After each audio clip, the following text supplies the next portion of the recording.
everybody. Thank you for once again clicking on the page, whether via social media or directly, www.higherstandardpublishing.com. You've clicked on the link from the heart, and thank you. Just real quick, just something that's just been boiling deep within my spirit, my soul, my heart, is just, again, I've mentioned this in the first video, is my need and my craving for better LGBT representation, man. Just better, more diverse, more creative, with more class, you know. And the reason why I'm talking about this again is because I came across a new show, fairly new on Netflix, DTLA, Downtown Los Angeles. And what made me watch the show was one of my favorite actors, Daryl Stevens, from Noah's Ark, is in it. And again, he's starring, in the show.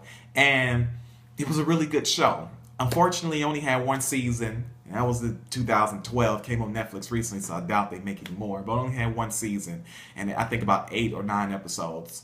But the thing about it was, what was so great about it was, I think it focuses on the relationship between these group of friends and their own personal relationships. I think there's maybe about 8 or so different characters in it.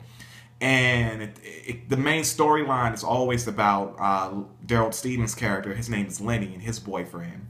But you know, you have a lot of subplots with the other friends, and then the relationships between all the friends. It's a really great show. What made it so great was it didn't take the route of being so stereotypically dramatic. You know, there were no gangsters, or there were no baby mamas in it. There were no, I mean, you got fairly successful group of people, group of men and women who appear to be in their late 20s, maybe early 30s, and just living everyday lives. But what was interesting was the relationship with people.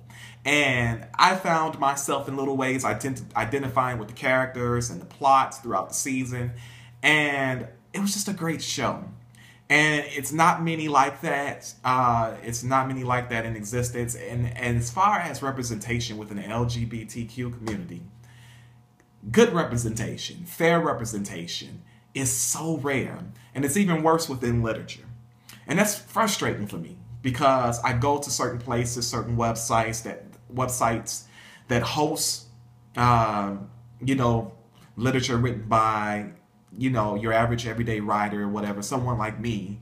And it's unfortunate to see a lot of erotic cliche, I'm just gonna say it, bullshit. It's unfortunate.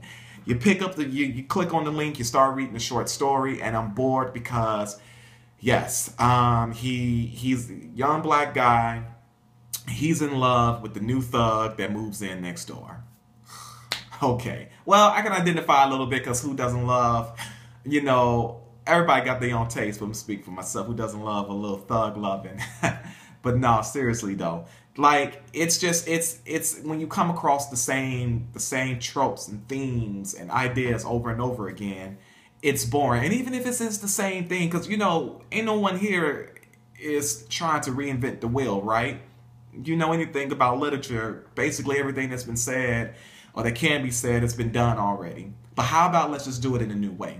From my heart, I'm aiming to take familiar themes and concepts and try to take a new angle. You know, I'm not trying to reinvent the wheel. I don't think I got a new grasp on literature, ain't even about that. I just want to produce something that I think the everyday person can identify with or be familiar with in an entertaining way. And I would hope that my fellow writers out there can try to do that. Sure, it's tempting to, almost lazy. I'm just gonna say it's basically lazy to take the popular erotic route when it comes to gay literature and gay fiction, or representing gay characters.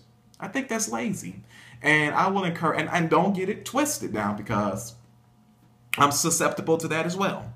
So I'm encouraging myself in this video, and if you're watching this and you're writing, you know, no matter what your genre or subgenre is, gay fiction, not gay fiction, science fiction, whatever.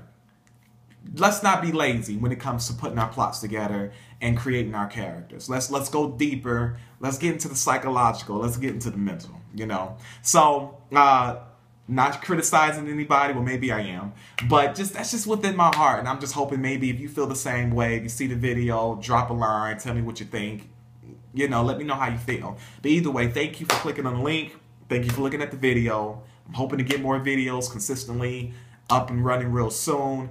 Appreciate everything. From my heart to yours, thank you.